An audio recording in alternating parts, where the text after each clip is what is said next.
You were halfway through your breakfast when the bowl flew across the table. It hit the floor with a loud, sharp crack, rice and soup splattering across the tiles. You call this food? Your stepmother snapped, standing over you with the kind of fury only she could conjure so early in the morning. You didn't flinch. You just lowered your head, hand still in your lap, voice quiet. I'll make it better tomorrow. Damn right you will, she hissed. Do it right or don't eat at all. She turned on her heel and stomped away, heels clicking against the wood like nails hammering into your spine. You stood, gathered the empty bowls, and walked them towards the sink. You were about to leave for school, bag already on your back, shoes halfway on, when her voice stabbed through the silence again. Where are you going? You turned slowly. School, you said softly. The dishes, she snapped. Now, I'll do them after school, I promise. She marched over in three heavy steps and yanked your hair back so hard your breath caught in your throat. You don't decide when you do things, she growled, understand? Your voice cracked, a pain surged through your scalp. Okay. She released you with a shove, and you stumbled forward, catching yourself on the counter. She left the room without another word. You stood there for a few seconds, eyes stinging, your breath shallow and quiet like always. Then you turned on the tap and started scrubbing the dishes. One bowl after another, the same rhythm, the same silence. You were halfway through when you felt it, that shift in the air. You didn't need to look, he was behind you, your stepbrother. You heard the slow footsteps, felt the heat of his presence too close, too familiar. If you just say yes to me, he whispered, leaning in, you would not have to do any of this. Your grip on the bar tightened. I would take care of you, he said, brushing his fingers lightly over your breast. You said nothing, just reached for the knife on the counter and slowly raised it, not to attack, but just enough to show him what you could do if you had to. He laughed. You have got spirit, he muttered, backing away. It's cute. You kept your eyes on the sink until the sound of his footsteps faded. Then your hands started to tremble. Tears fell quietly as you scrubbed. You hated this life. You hated being trapped. You hated being born as a girl. You didn't always live like this. Once upon a time, there was laughter in your house. Your real mother used to hum in the kitchen. The light in her eyes made the whole home glow. But when she died suddenly in a car accident, your world cracked apart. Your father, devastated and unable to cope, found comfort in the bottle of liquor. That's when she came, the woman who became your stepmother and brought her own son Sojun with her. You were 13, he was 17. At first, you tried to treat him like a brother, but his eyes were never kind. His presence always made your skin crawl. 2 years later, your father died from alcohol poisoning, and instead of mourning, your stepmother handed you a number on a crumpled piece of paper and said, this is what your father owed me for food, rent, and caring for him all these years. You were only 15, you didn't understand debt or legality or manipulation, but she said you couldn't leave until it was paid, that if you tried, she would press charges. Cooking, cleaning, enduring, all while studying hard enough to win monthly scholarships. The only escape she never ever allowed. And now at 17, you return home from school like always, a silent prisoner. By the time you reached the bus stop, your eyes were dry again, but your chest was hollow.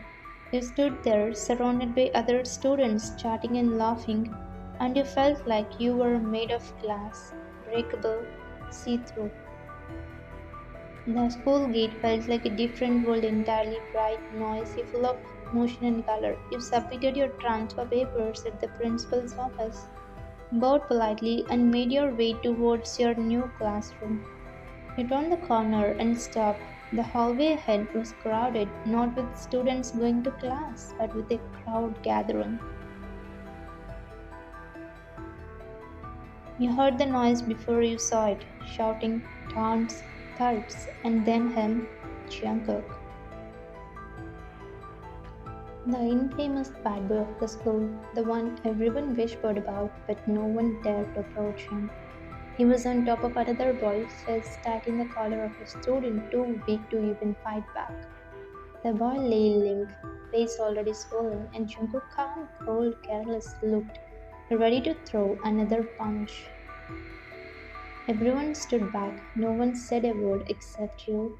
You stepped forward, pushed through the circle, and grabbed Jungkook by his collar. He looked up and you slapped him. The sound cracked across the hallway like thunder. Gasps, silence, everyone, even Jungkook looked stunned. No one had ever touched him like that, especially not a girl. Just because you're strong doesn't mean others are weak. You shouted at him. Your voice echoed off the walls. You stared into his eyes, breath steady. Try showing kindness instead of your power. And with that, you turned and walked towards your classroom. Everyone stared. Jungkook didn't move, he just watched you, frozen, like he had just witnessed something he didn't know how to process, something unforgettable. Later, the classroom fell into a hush when you entered. Chairs scraped, whispers followed you. A few girls blinked wide, lips curled in disbelief. You ignored them. You walked straight to the seat at the back, near the window, slid in quietly, and pulled your sleeves over your wrist, like always. From the hallway, the world had just watched you do something no one ever dared slap. John Jungkook, you didn't do it be brave. You weren't trying to prove anything. You just couldn't watch someone beat on a boy who was already on the ground. You knew what that felt like, being down while the world looked on in silence. So you acted, and now you were being watched by everyone. Across the campus, Jungkook still stood where you left him. His jaw clenched, his fingers twitching, not because he was angry, not that wasn't what he felt, it was something different, new. Yo, Jungkook, don't nudge him. Did she really just slap you? I saw it with my own eyes, bro. Jimin was still laughing. She didn't even blink at him. She's new, right? Don't get it. Name? Jungkook didn't answer. He didn't even hear them. He was still thinking about your voice, the fire in it, the way your voice didn't flinch under his glare. You didn't look scared of him. You looked disappointed, and he did not know why that hurt him. The day during break, you stayed in the library, quiet corners, books, safety. You were good at being invisible, but for the first time, someone wasn't letting you disappear. You felt the presence before you saw him. You turned your head and Jungkook was already sliding into the seat across from you, his black hoodie draped loosely, one brow raised like he owned the world. You always slap before introducing yourself? You didn't answer. You opened your book again, refusing to look at him.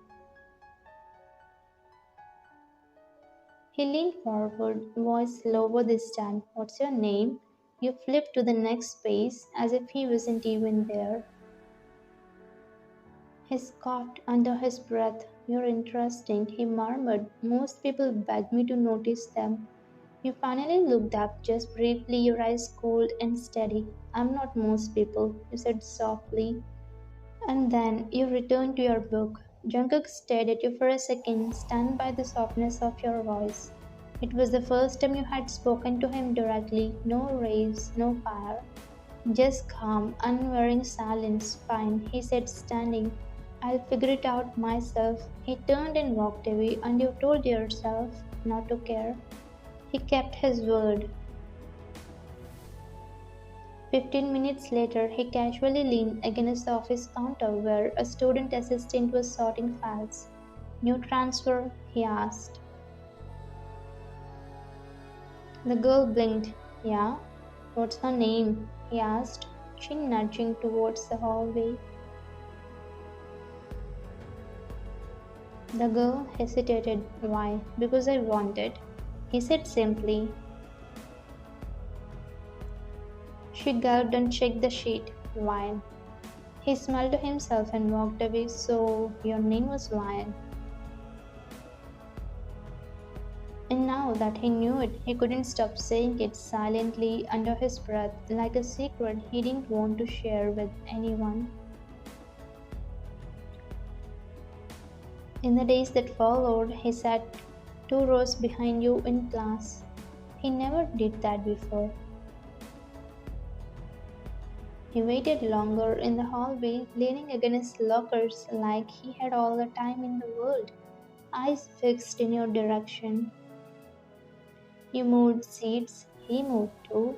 You started eating lunch early, he started showing up earlier. And every time your eyes happened to catch his across the room, he didn't look away.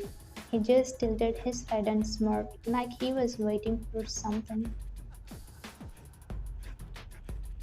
Back home, the silence was worse. The air felt heavier after the slap, like everything around you knew something was about to change. Your stepmother was quiet not because she was kind, but because she was planning something. Dinner was over. The dishes were clean. You were about to go to your room when she spoke without looking up. So you think you are brave now? Going around hitting boys at school? You froze in the hallway. Your heart sank. I got a call, she added. Principal said they let it go because the boy didn't complain, but they said to watch your behavior. You bit your lip. I should have just let you rot with your drunk father, she sneered. You're nothing but a mouth to feed. You didn't answer. You bowed slightly and retreated to your room. You were halfway to closing the door when you heard the footsteps, not hers, his. John, his stepbrother. You froze. He stepped in, leaning on the doorframe. His eyes trailed your figure like poison dripping from a glance. You have been bold lately, he said. He stayed silent, body stiff. I like it, he added, but don't forget this house. Your life still belongs to me. Before he could step closer, you slammed the door shut and locked it. Your hands were shaking. You backed away from the door slowly, just rising and falling as your throat tightened. And for the first time in a long while, you cried.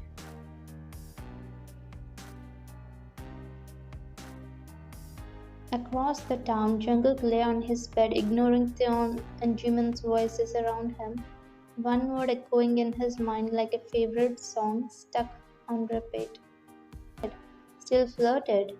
He only looked at one person, and it was you.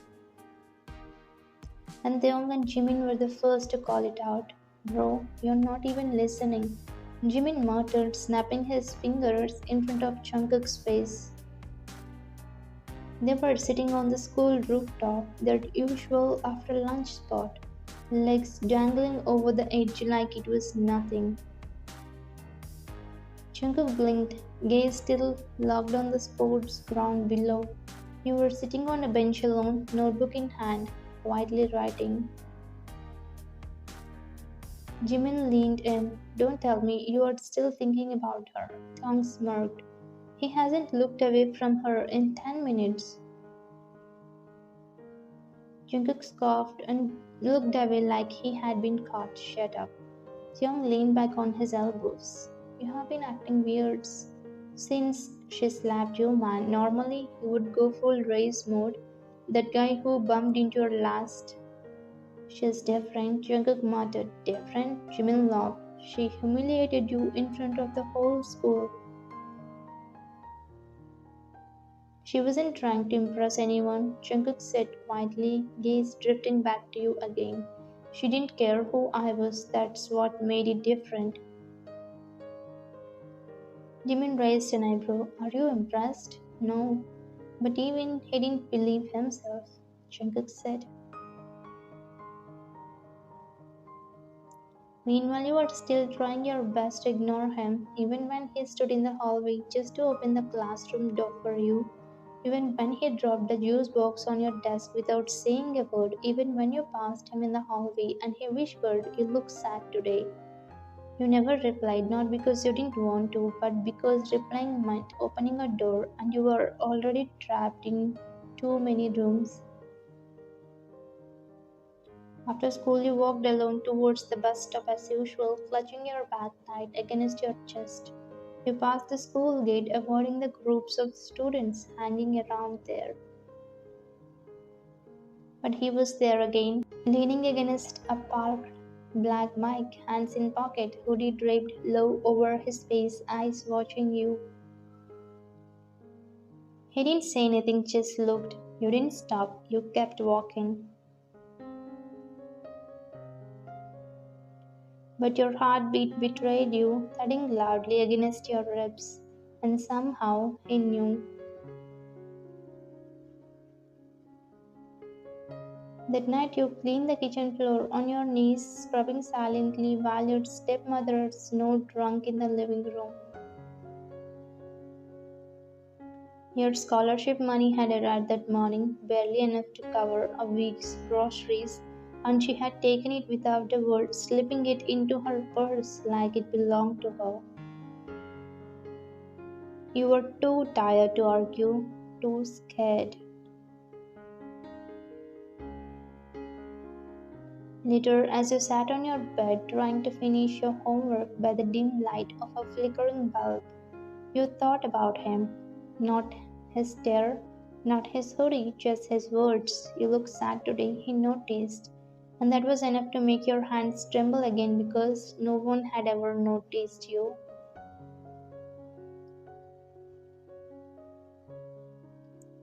Across town, Jungkook lay on the floor of his room, his head resting on a pillow, controller tossed aside.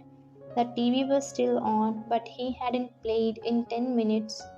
Theon threw popcorn at him. "You're seriously..." Jimin laughed. "What's next? You're gonna start reading poetry?" Jungkook didn't respond. He just stared at the ceiling, lips curling slightly. Theon narrowed his eyes. "Wait, you like her?" Jungkook turned his head, one brow raised. "Shut up." "Oh my god, you do," Jimin cackled.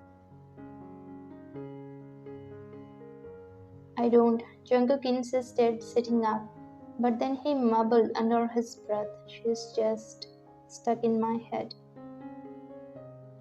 "Bro," Theung said dramatically, "you have gone soft. You used to break lockers, now you're getting butterflies." Jungkook threw a pillow at him, but even as they laughed, he knew something was changing in him.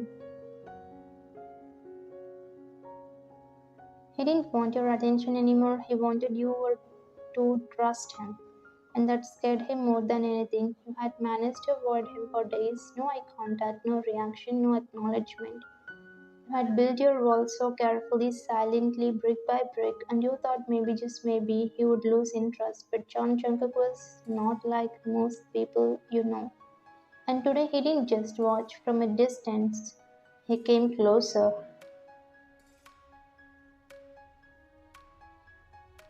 The classroom was empty after lunch. Everyone else had gone to the courtyard, but you had stayed behind, head down, scribbling equations onto a tattered notebook, trying to drown the noise of your life with the certainty of numbers. That's when you heard the footsteps, slow, measured. You didn't look up. You didn't need to. As you know, it was Jungkook. He stepped beside your desk, kept writing. "Why do you keep ignoring me?" Jungkook asked. His voice was calm, but it carried weight, like every word mattered. "You didn't answer." "I'm not asking for a fight," he added, leaning against the edge of the desk. "I just want to know who you are." Still silence. "You're not like the others," he said almost to himself. "You don't smile when I pass by, you don't ask questions. You don't even look at me. You stood slowly, grabbing your books, wordless as ever. He frowned. Why won't you talk to me? You turned to leave, but before you reached the door, his hand wrapped gently around your wrist. It wasn't tight, it wasn't forceful, but it was enough to send panic shooting through your veins because your body didn't feel the present. It remembered the past. You froze, your heart stopped, the memory hit hard and fast. A dark hallway, a hand too tight, a smirk from John, your stepbrother, his voice like oil in your ears. Your breath caught in your throat, your legs felt weak, and without thinking, you and your dress from Jungkook's grasp, stumbling back. Don't touch me, you gasped. Your voice broke, your eyes were wide with fear. You weren't looking at Jungkook anymore, you were looking at a ghost. You clasped your wrist tightly to your chest and turned, rushing out of the classroom before he could even blink. You didn't stop in the hallway, you didn't stop at the stairs, you didn't stop until you were behind the gym building, doubled over, breathing hard, hands shaking. You hated this. You hated how one small moment could shatter you. Back in the classroom, Jungkook stood frozen. His fingers still tingled from where he had touched you, softly, barely. But your reaction had sliced through him like a blade. The way your eyes filled with panic, the way your voice cracked in fear. Not anger, not attitude, fear, real raw fear. He clenched his jaw. What the hell happened to you? He stared at the door you had just run through, a strange heat rising in his chest. It wasn't race, it was something deeper, something uglier, protective. He wanted to find whoever made you look like that. He wanted to hurt them. But most of all, he wanted to know why you flinched like he was a monster.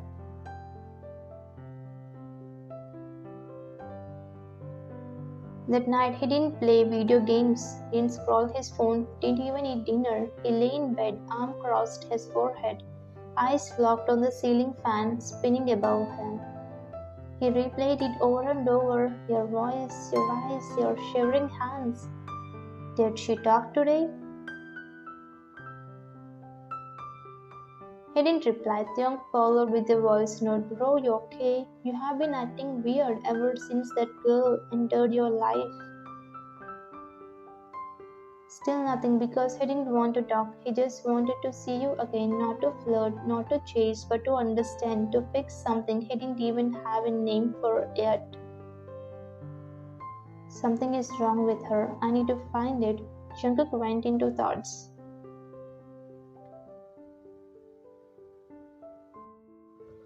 Thank you for watching.